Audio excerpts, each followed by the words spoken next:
Sir नमस्कार। आज हम मिल रहे हैं आपसे धरोहर राजस्थान की तरफ से। एपिक चैनल के अंदर हम धरोहर राजस्थान की तरफ से आए हैं और धरोहर राजस्थान के सभी श्रोताओं को मेरा नमस्कार। धन्यवाद सर, बहुत बहुत धन्यवाद। दरअसल सर एक्चुअल में सबसे पहले तो मैं अपने दर्शकों को ये बताना चाहूँगा कि आज हम जिसके सामने बैठे हैं, जो जो जो इंसान आज अगर चाहता तो दिल्ली, बम्बई या यूएस में जा कर के भी काफ़ी सेवाएं दे सकते थे, बट इन्होंने अपनी ही सरजमी को चूज़ किया और एक लोक कल्याण कार्य में लगे रहे, जो कि हमारे इस देश के अंदर, इस धरती के अंदर जो डॉक्टर का जो प्रोफेशन है वो आज तक क्या है कि प्रोफेशनल की जगह इसको एक समाज सेवा का ही कार्य किया है। आज तक किसी भी किताब में डॉक्टर के प्रोफेशन को किसी भी प्रोफेशनल रूप में दिखाया ही नहीं गया। हमारी विडम्बना है कि हम प्रोफेशनल कहते हैं, लेकिन डॉक्टर एकमात्र ऐसा प्रोफेशन है जहाँ पर क्या है कि हम इसको प्रोफेशनल नहीं कह के हम इसको कहते हैं कि एक सोशल वर्क है। सर धन्यवाद सर कि आपने हमें बहुत अपना कीमती समय दिया और आज आप बीकानेर शहर के अंदर बैठ कर के जो काम कर रहे हैं, तो सर हम आपसे कुछ एक मिनट में कुछ सवाल जानना चाहते हैं ताकि एक युवा पीढ़ी और इस देश को कुछ एक मैसेज पहुंच सके। तो सर क्या इजाज़त है सर? हाँ बिल्कुल करें बात।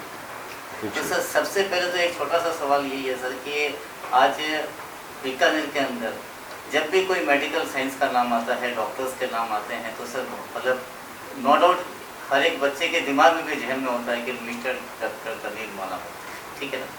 तो सर इस नाम को यहाँ तक हासिल करने में क्या सर बहुत आसान था? देखिए, ज़िंदगी में किसी भी काम को और किसी भी मुकाम को पकड़ने के लिए बहुत मेहनत करनी होती है और एक समर्पण, उसके अंदर डूब जाना, वो सबसे बड़ी बात है कि आप अपने काम में, अपने मकसद में पूरी तरह से डूब जाइए और पूरी तल्लीनता से जिस किसी भी काम को करते हैं तो आप एक मुकाम ज़रूर पाते हैं।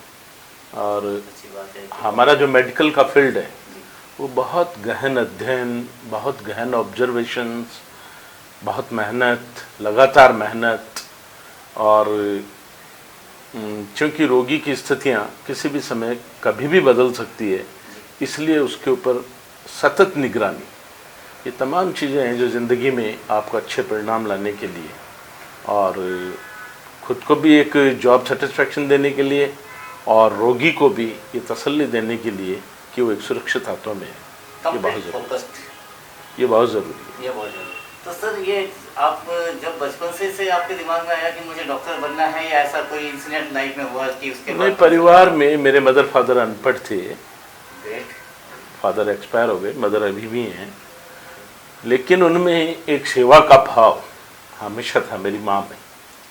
अड़ोस पड़ोस में कोई बीमार हो जाता था तो किसी न किसी रूप में मदद करने चली जाती थी। हम एक बहुत कमज़ोर तबके और गरीब मोहल्ले के, यहाँ बीकानेर में एक धोबितलाई मोहल्ला है, उसके निवासी थे और वहाँ ज़्यादातर या तो गाड़ा चलाने वाले, तांगा चलाने वाले, इस तरह के लोग थे। वहाँ मेरे फादर अनपढ़ होते हुए भी हमें, हमारे मकान के सामने एक टीचर थे, उनके घर रोज़ छोड़ के आते थे और कहते थे मास्टर साहब इनको पढ़ाओ। तो फादर की ये बहुत बड़ा योगदान था कि उनमें ये बात थी। मेरे सबसे बड़े ब्रदर भी डॉक्टर बने, बाद में एक्सपायर भी हो गए।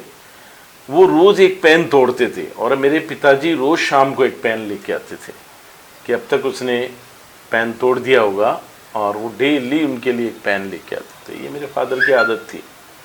मेरी मदर में ये भाव था कि प्रसाद वगैरह हमारे घर में कभी किसी का करते थे तो उस ज़माने में देसी घी का प्रसाद होना बहुत बड़ी बात मानी जाती थी।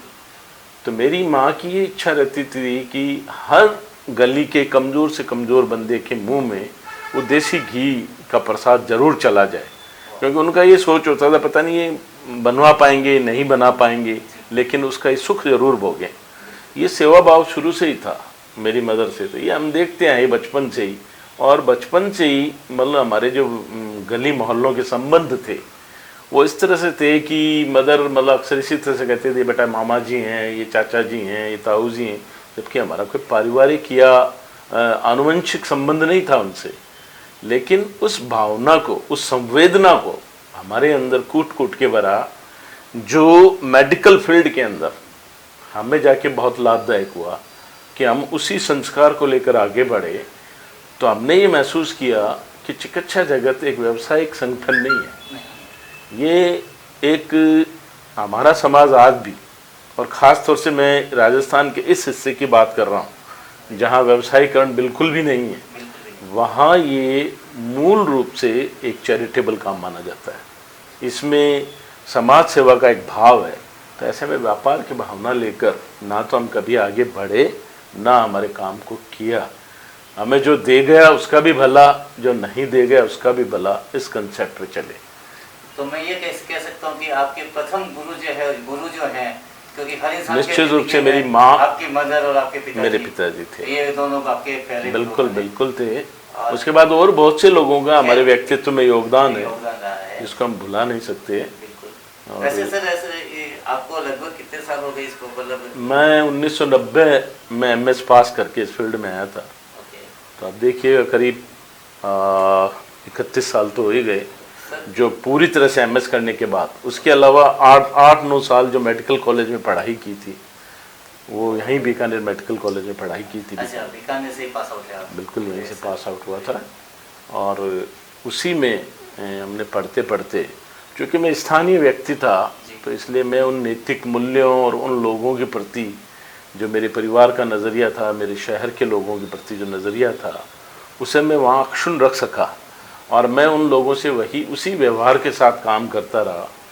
तो मैं समझता हूँ कि उस चीज़ ने मेरी सफलता में एक बहुत बड़ा योगदान दिया, क्योंकि इसमें सभी रोगी चिकित्सा जगत में एक परेशानी जिसमें मानसिक भी है, आर्थिक भी है, पारिवारिक भी है, ये तमाम परेशानियाँ लेके अस्पताल में घुसता है। और उन तमाम स्तर पे, पारिवारिक स्तर या सामाजिक स्तर पे मैं पहले से जुड़ा था बीकानेर से। मेरा सोच चूँकि लोगों के प्रति मतलब ये था कि उनके पैसे कैसे बचाए जाए, तो इसलिए थोड़ा थोड़ा कहीं मैं उनसे आर्थिक स्तर पे भी जुड़ जाता था और व्यक्तिगत स्तर पे उनसे जान पहचान ज़्यादातर लोगों से होने की वजह से वे मुझे अपने ही परिवार या उसका हिस्सा मानते थे और मैं भी उनका ऐसा ही मानता था। इसलिए उन्हें मेरे साथ उपचार के अंदर जुड़ने में कभी एक ऐसापन महसूस नहीं हुआ, ऐसा कोई एहसास नहीं हुआ जिससे कि वो अपने आप को एक अलग रूप से महसूस कर सकें कि भाई हम अलग हैं। तो मैं नई जनरेशन के डॉक्टर्स को कहता हूँ कि आप रोगी के उन तमाम पक्षों से जुड़िए और उसे अपने दिमाग में एक परिकल्पना लेकर, एक विचार लेकर, एक सोच लेकर कि ये क्या सोच रहा होगा किन स्थितियों से। हम देखते थे कि वार्ड्स में जब हम राउंड लेते थे तो किसी रोगी का रहता, क्योंकि मैं निजी अस्पताल से जुड़ा था, कुछ खर्चे तो निश्चित रूप से लगते हैं, तो उसकी व्यवस्था करना भी कई बार उन लोगों के लिए बहुत मुश्किल हो जाता था। तो वे एक दूसरे के कान में कानाफूसी करते हुए, भैया कोई व्यवस्था देखो, डॉक्टर फिर रुक को पकड़ा दियो, उसकी दवाइयाँ जो हैं कैसे आएंगी, ये चीज़ें थी जो हमारे सामने आती थी। मतलब हम देखते थे कि नीचे बैठा आंगन में जो मरीज़ का रिश्तेदार है, प्याज को अपनी मुट्ठी से तोड़ रहा है, तोड़ के, और जैसी भी रोटी सूखी घर से आती थी एक कपड़े में लपेटी हुई, उसके खोल के बड़ा तल्लीनता से खा रहा है, क्योंकि रात भर उसने अपने भाई या रिश्तेदार के ऊपर पहरा दिया है एक जिम्मेदारी के साथ में, और वो वहाँ बैठ के, तो उसको ये एहसास भी नहीं होता था कि हम लोग राउंड करने हुए निकले हुए उसको, क्योंकि वो बिल्कुल थका आ रहा, एक चिंता में डूबा हुआ, एक भावना से चिंता में डूबा हुआ, एक आर्थिक ज़रूरतों की पूर्ति की चिंताओं को अपने लिए हुए कि मैं इसे कैसे पूर्ति करूँगा, उसके बीच में उसको ध्यान ही नहीं पड़ता था कब डॉक्टर राउंड लेके पास से निकल गया। और वो उसी एक मूर्त सा बना हुआ उस संघर्षशील स्थिति के अंदर वहाँ बैठा हमको दिखता था। तो हम इस चीज़ की कल्पना करते थे कि ये क्या सोच रहा है, ये किन स्थितियों से गुजर रहा है, उसको हम हमारे उसमें जज्बात में डालते थे, वर्किंग स्टाइल में डालते थे कि इसको यार अपने को इस तरह से करना है कि इसके ऊपर फाइनेंशियल लोड नहीं पड़े। तो ये स्थितियाँ थी जो मैं समझता हूँ कि कभी कभी लोग मजाक में मतलब इस तरह से सड़क पे चलते हुए पीछे से आवाज़ें भी आते थे, जय बाबा रामदेव री, वो उनका एक टाइटल था जो मतलब चलते, क्योंकि बाबा रामदेव की एक ऐसी छवि थी कि सबके लिए काम करना और करना, सबके लिए उपयोगी साबित होना। तो ऐसा होने से बीकानेर के लोग चलते ही एक उपनाम भी मुझे दे क्या चुके बात थे है सर, ये तो बहुत बड़ी बात बता दी आपने कि आज कि बाबा ये रामदेव जी जय हो, यूं बहुत बड़ी करके। उपाधि मिल गई आपको, मतलब ये। उपाधि नहीं, देखिए ठीक है, उनकी एक्चुअल में सर भावना क्या थी। होता है कि एक अपना खुद का नाम ही अपने आप पे इतना काफी होता है कि किसी और नाम की जरूरत होती नहीं है जी। इंसान को। पर बट वो एक फिर भी सिनोनिम के रूप में, एक सरनेम उपनाम के रूप उपनाम में, के रूप में सर इंसान को एक अच्छा तो लगता पर्यायवाची ही के है। रूप में एक अच्छा तो लगता ही है कि चलो देखो उन सर। तमाम चीज़ों को जो शायद तनवीर शब्द में नहीं समेटे हुए उनको लगती थी जी। और रामदेव शब्द में उनको दिखता था, तो रामदेव कह देते थे। तो सर एक चीज मैं पूछना चाहूंगा आपसे कि आज आपने मतलब 19 से लेके आज 2021, आज एक जनरेशन खत्म हो गई है कि सबसे नेक्स्ट जनरेशन चालू हो गई है। निश्चित रूप से तो सर इस दौर में आपने क्या बदलाव देखा सर यहाँ पे राजस्थान सबसे में? बड़ा बदलाव ये है कि लोग जल्दबाजी में बहुत हैं, जी और ये बहुत चिंता की बात है कि मेडिकल के फील्ड में विद्यार्थी से लेकर डॉक्टर्स मेडिकल के, ये बहुत जल्दबाजी में है। उनको बहुत गहराई से, गहनता से अध्ययन करना चाहिए। मैं अपने समय को देखता हूँ, मैं वार्ड के साइड रूम में ही सो जाता था। मैं 3 साल तक, मुझे याद नहीं है कि मैं मतलब हॉस्टल में जाके, जब मेरे ट्रेनिंग पीरियड से सर्जरी के, तो कोई बहुत मुश्किल से 10-20 बार सोया हूँगा। मैं वार्ड के साइड रूम में ही सो जाता था कि फट उठ के और मरीज को देख लेंगे और वहीं से ही अपन क्या ऑपरेशन थिएटर में इमरजेंसी आएगी तो करने निकल पड़ेंगे। ये तब की बात है जब आप ये 1987 से लेके 90 तक के मतलब बीच जब में। अपन क्या सर आपके मेडिकल लाइन में क्या कहते हैं ट्रेनिंग? हाँ, पोस्ट ग्रेजुएट ट्रेनिंग, पीजी जिसको पीजी कहते हैं, जिस टाइम में आप ये काम करते थे। और उसका नतीजा ये था कि मैं जैसे ही एमएस करके बाहर निकला तो आमतौर पे अब की जनरेशन में देखता हूँ कि वो सबसे पहले तो कहेंगे कि हम एक बार सीनियर रेजिडेंसी करना चाहते हैं, फिर कहेंगे हम फला जगह जाके और ट्रेनिंग लेना चाहते हैं। तो मेरा सवाल उनसे यही होता है, यार पोस्ट ग्रेजुएट ट्रेनिंग है, वो अपने आप में एक मुकम्मल ट्रेनिंग है, एक डिग्री है। तो जब आप उसको सिंसियरली नहीं करोगे तो आप जो बेसिक आर्ट्स है, क्राफ्ट है, जो जिसके माध्यम से आप उस मतलब रोगी को ठीक कर सकते हैं, जब उस पर ही आपका परफेक्टनेस नहीं है तो आप बोले कितनी ट्रेनिंग ले लीजिए, आगे जाके आप जब तक आपको बारह खड़ी नहीं आएगी तो आप सेंटेंस कोई बहुत अच्छे नहीं बना सकते, आप नहीं बना पाएंगे चाहे कुछ भी कर लें। तो ये जनरेशन में बहुत बड़ा एक वैक्यूम आ रहा है, पढ़ते नहीं हैं, इन्वॉल्वमेंट नहीं है। मैं 2006 तक जब मेडिकल कॉलेज की लाइब्रेरी में जाता था, एक एक ऑपरेशन को 50-50 बार किए हुए को, 50-50 बार पढ़े हुए को फिर पढ़ता था, तो मुझे उसमें एक लाइन जरूर कोई नई मिल जाती थी या जिसका अर्थ मुझे नए ढंग से समझ में आ जाता था। तो लाइब्रेरी वाले हंसते थे कि डॉक्टर साहब यार बूढ़ा हो गया, कठे लाइब्रेरी में आओ, टाबरिया ही कोनी आवे मेडिकल कॉलेज में। प्रैक्टिस मैक्स परफेक्ट की हाँ, चीज़ों को आपने बहुत सबसे बड़ी बात है कि आप मेडिकल साइंसेज में ऑब्जर्वेशन, मानता हूँ कि मशीनों ने बहुत चीज़ों को रिप्लेस किया है। एक समय था जब कुछ नामचीन नाम बताता हूँ मैं, डॉक्टर मिश्रा वगैरह ये लोग थे, तो उनको दिखाने के लिए बीकानेर में बाहर से बड़े बड़े ऑफिसर्स आते थे और वे क्लिनिकल बेस पे खाली मरीज की नाड़ी पकड़ कर देखना, उसके स्टेथोस्कोप लगा के देखना, उससे वो एक बीमारी का डायग्नोसिस बना देते थे और ट्रीटमेंट करते थे। आज तो MRI, इकोकार्डियोग्राफी, सोनोग्राफी और पता नहीं क्या क्या इन्वेंशंस आ गए मेडिकल साइंस में। तो आपको कुछ नहीं करना, आपको मशीन में डालना है, बाहर निकालना है, वो आपको चीज़ बता देगी। लेकिन मशीन का इंटरप्रिटेशन मशीन का है, आप व्यक्ति का जो उसके भीतर की संवेदनाएं हैं, उसके भीतर की पीड़ा है, उसका मशीनीकरण नहीं कर सकते। आप उसका नामांकन बेड नंबर 1, बेड नंबर 2 ऐसे नहीं कर सकते। वो एक मनुष्य है, आप उसको उसके नाम से बोलिए, उसे बड़ा स्नेहशील लगेगा, ऐसा लगेगा यार कोई व्यक्ति हमसे बहुत संवेदना से बात कर रहा है। आप उससे आई टू आई कांटेक्ट कीजिए। सर आज के इस अर्थ युग के अंदर और जहाँ पर सब कुछ कैपिटलाइज हो चुका है, कॉर्पोरेशन में कन्वर्ट हो चुका है, उस दरमियान सर आपकी ये फीलिंग, सर आपकी ये सोच, आपको लगता है कि ये पूरी जनता के सामने या जो भी आज की डेट में नए डॉक्टर्स बनने की तैयारी में हैं या ऑलरेडी बन चुके हैं, उनको सर ये मैसेज जाना चाहिए कि इससे एक आम आदमी कितना कंफर्ट फील करेगा, जो क्योंकि सर आज की तारीख में हर इंसान ये तो व्यक्ति की मतलब फाउंडेशन में क्या है इस पे भी है। मैं भाग्यशाली रहा कि मेरा बीच में इंटरेक्शंस, जब मैं MS में एंटर हो रहा था, उससे MBBS में एंटर हो रहा था, उसके एक आधे साल पहले तक मेरा इंटरेक्शन ऐसे लोगों के साथ भी हुआ जो बहुत संवेदनशील थे। जैसे बीकानेर के एक जन कवि हैं हरीश बादानी, मंगल सक्सेना करके जो राजस्थान साहित्य अकादमी के चेयरमैन भी थे, हम उन लोगों को सुनते थे और वो उन संवेदनाओं पे चर्चा करते थे, आने वाले वक्त की ज़रूरत कैसे, कहाँ डिटेरियोरेशन हो रहा है। मैं उसको एज इट इज ट्रांसफॉर्म कर पाया मेडिकल फील्ड में। जो बेसिक एलिमेंट वहाँ से आए, लेकिन मैंने उनका उपयोग वहाँ लिया, तो मुझे बेहतर मरीजों से संपर्क करने में, मरीजों को समझने में, और फिर उसको उसके मेंटल स्टेटस पे जाके समझाना। कोई ज़रूरी नहीं है कि उसका मेंटल स्टेटस क्या है, उसका आईक्यू क्या है, उसके अपने प्रजम्पशंस है, उसकी पूर्व धारणाएं हैं कि वो गांव से आया, डॉक्टर साहब के पास जाऊंगा, गोली लूंगा, ठीक हो जाऊंगा, घर चला जाऊंगा, जबकि वास्तव में उसकी अपेंडिक्स है, वो फट चुकी है।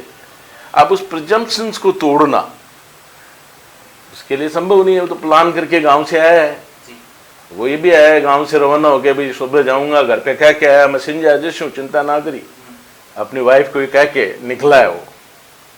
अब कम्युनिकेशन के मतलब आज से 10-20 साल पहले क्या अभी भी गाँव में उतने नहीं है, तो वो नहीं मैसेज दे सकता कि मैं शाम को नहीं आ पाऊंगा, या मुझे तो डॉक्टर ने मतलब भर्ती करने की राय दी है। तो उसे समझाना पड़ेगा कि इसकी ग्रेविटी क्या है। आपको समानांतर उदाहरण देने पड़ेंगे जिसको वो समझ सके, हमारे समझने, हमने तो समझ लिया, हमने तो मेडिकल की भाषा में समझ ली। मान लीजिए जैसे किसी मरीज को हम कहते हैं कि यार तेरे को इसका अपेंडिक्स का ऑपरेशन कराना पड़ेगा, तो वो तो एडमेंट है कि मैं तो गोली देनी है तो गोली दे दो डॉक्टर साहब।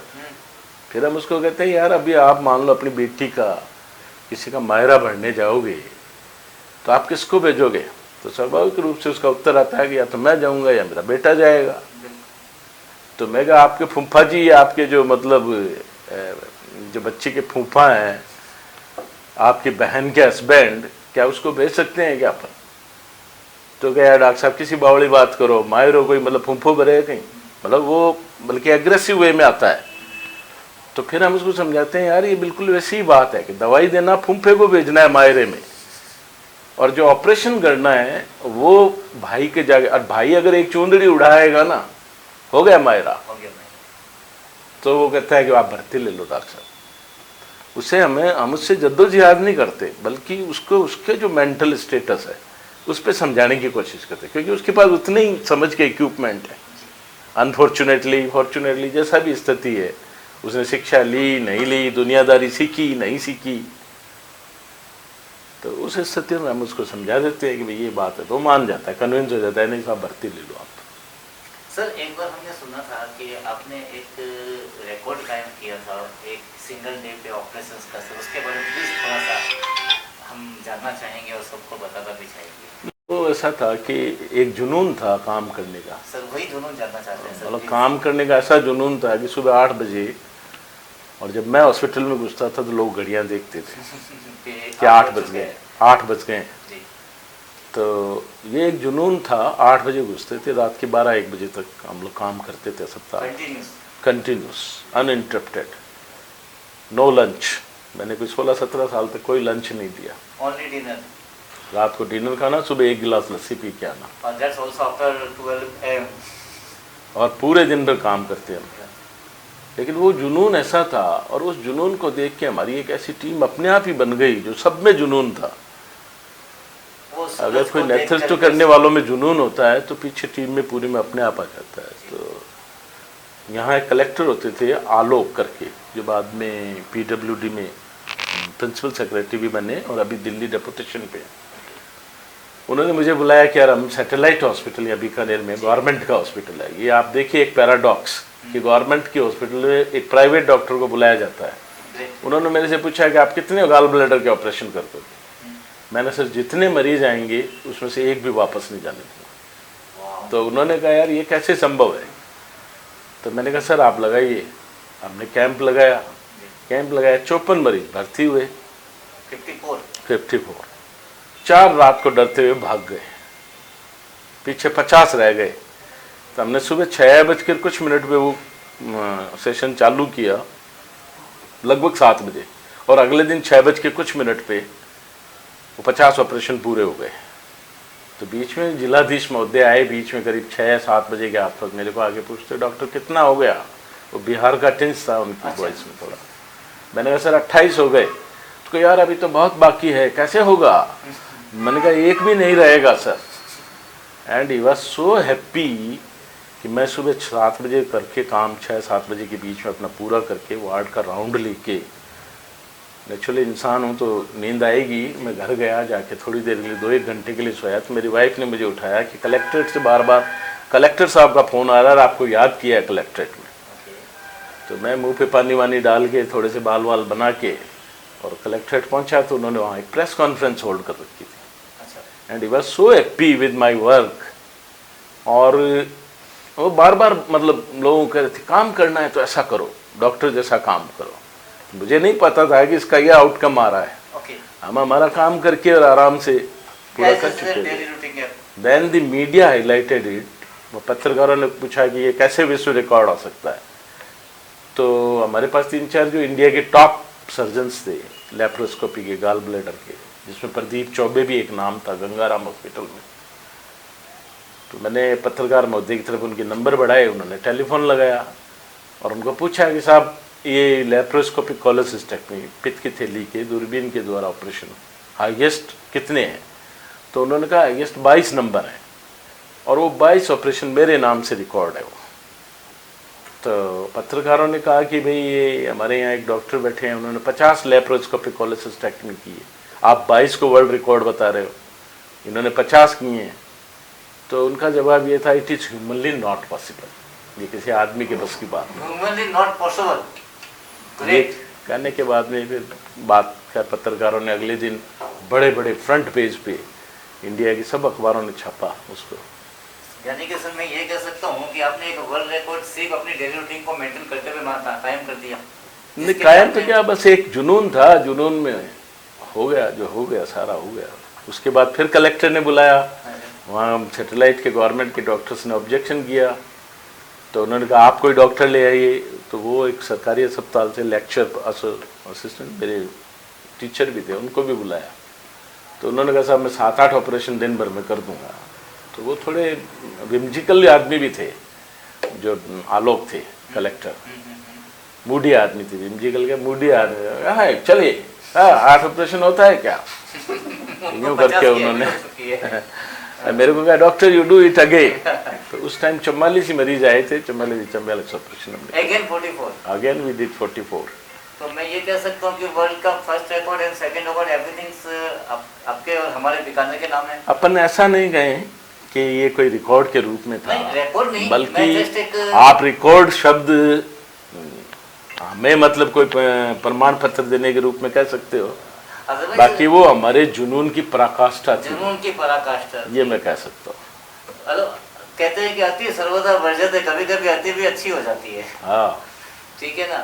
तो और ये था कि हम मतलब ऑपरेशन 20-30 ऑपरेशन पर डे रोज करना, एंड उसका नतीजा ये था, और हमारी पारदर्शिता उसको हमने हमेशा जिंदा रखा। हमने हर ऑपरेशन को जो एथिकल है, जिसको दिखाया जा सकता है, उसको लाइव दिखाया हमने।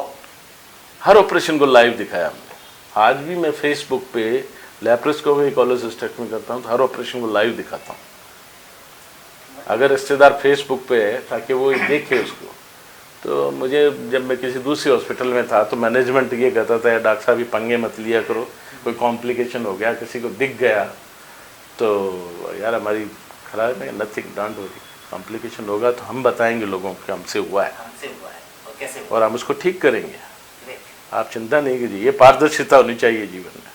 सर ज़्यादा समझ लूँगा, थोड़ा सा एक चीज़ और थी सर कि आज की तारीख में हम बीकानेर शहर में रहते हैं और बहुत राजस्थान के अंदर गिनती के कुछ अच्छे शहरों में बीकानेर का नाम आता है। और सर जब मेडिकल में जब भी कोई बहुत ज़्यादा रिस्क से कोई ऐसे मरीज आ जाते हैं तो ऑफकोर्स उसको रेफर कर दिया जाता है, और maximum first refer Jaipur, then Delhi, AIIMS etcetera etcetera. तो सर आपसे हम सिर्फ ये जानना चाहते हैं कि क्या ऐसा भी पॉसिबल है कि हमारे यहाँ के मरीज को कहीं रेफर ना करना पड़े, बिकॉज कि हर इंसान के लिए पॉसिबल नहीं होता सर कि वो वहाँ तक पहुँच पाए। देखिए इसमें कई चीज़ों का रोल है। एक तो अभी डॉक्टर्स का धीरज, रिश्तेदार बेचारा आउट ऑफ एंजाइटी, कोई चिंता में होता है, उसके 10 सवाल होते हैं। आप कभी भी खड़े देखिए, रिश्तेदार अपने रोगी की छाती पर नज़र गड़ाए हुए ऐसे कि सांस चल रहा है नहीं, क्योंकि वो प्रतीक है जीवन का। वो उस पर नजर गड़ाए हुए खड़ा रहता है, बार बार अंदर घुस के देखने की कोशिश करता है कि ये सीना ऊपर नीचे हो रहा है या नहीं हो रहा है, क्योंकि वो जीवन का प्रतीक है और उसकी समझ में वही जीवन है। तो उसको वो देख रहा होता है, उसमें हम लोग उसको डांटना फटकारना या हमारे एक आर्टिफिशियली डॉक्टर भी क्या है कि अपने अंदर एक ईगो का डेवलपमेंट कर लेता है। वो ईगो उसमें नहीं होनी चाहिए। जब ये होता है तो कन्फ्रंटेशन होना शुरू होता है। कुछ लेवल तो आउट ऑफ ईगो के इसको निकालो, यहाँ से भेजो, ये हमारे बार बार गोचेबाजी कर रहा है या इस तरह की जो मतलब उनकी शब्दावलियाँ बन जाती हैं, जबकि वो आउट ऑफ एंजाइटी बार बार आता है।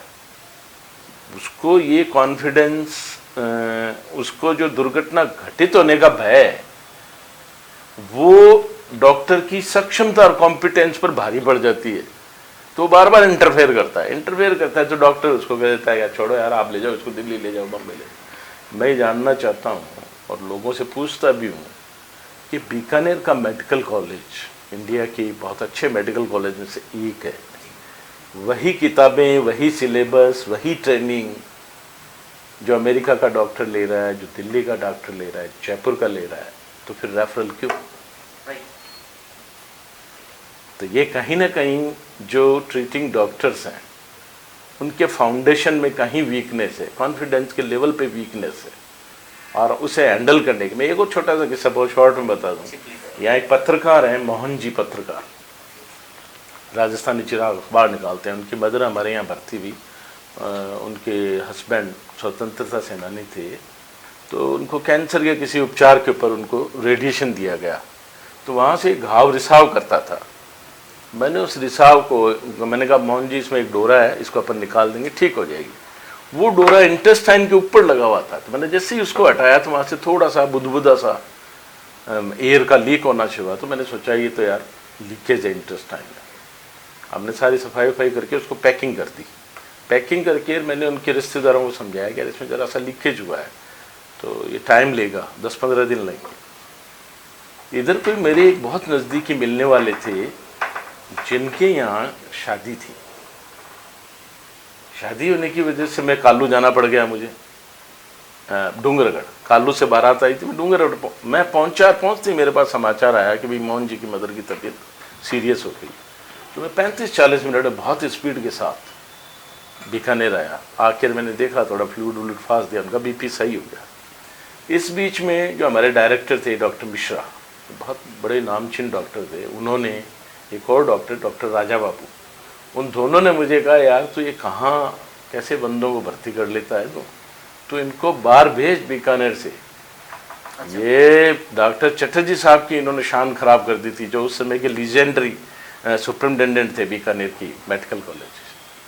मिश्रा साहब ने मुझे अपने कमरे में बुलाया, कहा यार इसको भेज दो डॉक्टर, कहीं और रेफर कर। मैंने कहा सर बाहर नहीं भेजूंगा, चाहे कुछ भी, मेरे लिए चैलेंज है। और 15 दिन बाद जब ठीक होके गई वो, तो मिश्रा साहब के पैरों के हाथ लगाते हुए निकली वो, तो मिश्रा साहब ने उसको पहचाना वापस से और मेरे को कॉल करके कहा कि no you are a successful doctor in your life. तो वो मिश्रा साहब के जो वर्ड है आज भी मेरे कान में गूंजते हैं। और वो मोहन जी, आज उसके घर में अंगूठे में भी प्रॉब्लम हो जाए, सिर में भी दर्द हो जाए, तो सबसे पहला फोन मेरे पास आएगा कि डॉक्टर साहब किने दिखाउणो है, थे ठीक करो तो पहल थारी है। और खुद के भी अभी जयपुर से कोई ऑपरेशन करा के आया कि मारा तो यार थे लाद्या कौन नहीं, मैं जयपुर चले गयो, आप है ना जो मतलब इसको करो ठीक है इसको। तो मैं ये कुछ एग्जाम्पल्स हैं लाइफ के जो बड़े इंस्पायर करते हैं और बड़े यूँ मतलब वो अपने आप में एक शिक्षा भी देते हैं कि इंसान किस तरह से चुनौतियों का सामना करे। सर आज की युवा पीढ़ी जैसे ही बीकानेर में या जयपुर में एडमिशन लेती है, अपना जो भी PMT क्लियर करती है और उसके बाद में कहीं दिल्ली या बॉम्बे में अच्छे डॉक्टर्स, जहाँ पर अच्छे हॉस्पिटल्स मतलब उनकी नज़र में, वहाँ पर जाके डॉक्टरी कंटिन्यू प्रैक्टिस करते हैं। तो सर आपको नहीं लगता कि फिर हमारे बीकानेर में बढ़िया डॉक्टर्स कैसे अवेलेबल होंगे? जब नहीं, मेडिकल कॉलेज है बीकानेर का, इसका इतिहास बहुत ही शानदार रहा हुआ है। एक ज़माना था जब जो ट्रेनिंग वाले स्टूडेंट्स होते थे तो किताबों की ट्रॉली चलती थी, पेशेंट वाइज पेशेंट, और डिस्कशन। आप बिलीव कीजिए, जिस मेडिकल कॉलेज की मैंने तारीफ़ की है और जिस मेडिकल कॉलेज से मैं खुद पढ़ा हूँ, उसके जब एक बार MCI की टीम आई तो मैं इतना हताश हो गया बच्चों को और उनको देख के कि मैंने वहाँ खुद शिकायत की कि इस मेडिकल कॉलेज को बंद कर दीजिए। तो डॉक्टर भट्ट उस समय प्रिंसिपल होते थे, उन्होंने मुझे उठाया हुआ उनके सामने से, MCI के जो इन्वेस्टिगेटर्स वगैरह आए हुए थे, जो इन्वेजिलेटर्स वगैरह, तो उन्होंने मुझे कहा, तनवीर जी 1 मिनट आओ, उधर चल के बैठ के चाय पीते हैं। कुल मिला के उनका कहने का मतलब था, यार ये कंप्लेंट या इस तरह का एटीट्यूड नहीं करके आप उधर आइए। तो मतलब वहाँ टीचिंग का स्टैंडर्ड जो दिन ब दिन गिरता जा रहा है, जो टीचर्स का इन्वॉल्वमेंट है, जो टीचर्स नहीं होके और प्रैक्टिस ओरिएंटेड हो गया। सरकार ने बीच में एक बार उनकी प्रैक्टिस बंद की थी, लेकिन अब आप जानते हो आजकल वक्त और पैरामीटर जो हो गया वैल्यूएशन करने का, गणना करने का, वो मनी हो गया है, ना कि कॉम्पिटेंस। सर इसके अंदर मैं कहना चाहूँगा, मैं आपसे आज बात करने का मुझे सौभाग्य मिला है, लेकिन मैं पिछले 2 दिन से जो ऑब्जर्व कर रहा हूँ, तो नॉर्मली क्या होता है सर कि जब कोई प्राइवेट हॉस्पिटल में जब कोई जाता है तो उसके दिमाग में एक माइंडसेट होता है कि अब तो मेरा घर बार बिक जाएगा, लेकिन मुझे इसको लेके आना है। मैं पिछले 2 दिनों से देख रहा हूँ कि यहाँ पर मरीज की उम्मीद होती है कि मैं यहाँ पर जाऊँगा, मेरे को लाख रुपए या 1.5 लाख पता चलेगा, और अब उसको बड़े इजी ले रहे हैं, यार कोई बात नहीं 20,000 में तुम्हारा काम हो जाएगा, 30,000 में हो जाएगा। सर आप इतना इजी वे में इस कैसे कर लेते हैं? नहीं, ये क्या है, एक तो देखो सरकार ने एक स्कीम बनाई है, हालांकि उसमें थोड़ी असहमतियाँ सभी डॉक्टरों की है कि उनके चार्जेस कम हैं, लेकिन सरकार ने जो एक चिरंजीवी योजना दी है, ये मैं समझता हूँ कि आम जनता के लिए आने वाले वक्त में अगर लोगों ने इसको ठीक से लागू होने दिया तो ये बहुत बड़ी संजीवनी साबित होगी। तो आपके हिसाब से आप मैसेज दीजिए। मैं नए डॉक्टर्स को ये कहता हूँ, क्योंकि पेशेंट का ओरिएंटेशन है, वो सीधा आके पूछता है चिरंजीवी है क्या, वो ये भूल गया कि डॉक्टर कौन है। डॉक्टर कौन है? उसके लिए प्राथमिक रूप से चिरंजीवी योजना हो गई।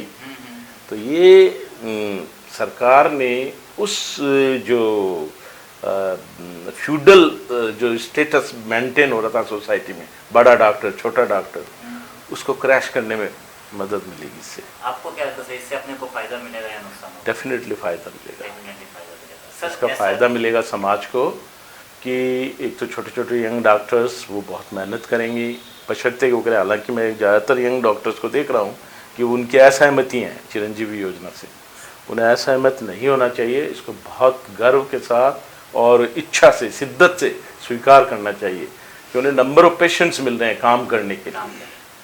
सर एक कोई लास्ट मैसेज जिससे आज की जनरेशन को और इवन मरीज को भी, नॉट ओनली डॉक्टर्स, कुछ मरीजों को भी जानने की जरूरत है कि हमें कैसे नियम करना चाहिए या हमें कैसा डॉक्टर के पास जाकर के, एनी मैसेज शायद हमें नहीं पता होगा। देखिए, मरीजों को एक तो आस्था सबसे बड़ी बात है। जिस किसी चिकित्सक के पास जाए पूरा विश्वास लेके जाए, उसको संदेश से नहीं देखे कि ये कोई लूटपाट कर रहा है कि यही कर रहा है, क्योंकि हम तो कुछ जानत नहीं, तुम जानो रघुनाथ। इस भाव के साथ डॉक्टर के पास आता है, डॉक्टर इरिटेट नहीं होता। अल्टीमेटली जो महात्मा गांधी जैसे कहते हैं कि भाई कोई व्यक्ति सच के साथ और समर्पण के साथ, और जो जैसे सत्य, ये एक तरह का सत्याग्रह है, सत्याग्रह, तो सही आग्रह कर रहा है कि हम तो कुछ जानत नहीं, तुम जानो रघुनाथ। तो ये बात कह देने से वो कहीं ना कहीं डॉक्टर पिघलता है और अपने अहंकार को तोड़ता है, अपने भीतर जो एक लंपटपन है या कोई चोरीपन छुपा हुआ है उसको छोड़ता है उसको, और वो उससे ईमानदारी से वापस जुड़ने की कोशिश करता है। मरीजों को चाहिए कि वे मन से आके पूरी आस्था के साथ डॉक्टर्स के साथ जुड़े, जहाँ भी जुड़े। हाँ, ये उनका अधिकार है कि वे जानने कि भाई वो जिस सिस्टम में एंटर हो रहे हो उसके लिए पूरी तरह सुरक्षित है या नहीं, ये उनका अधिकार है।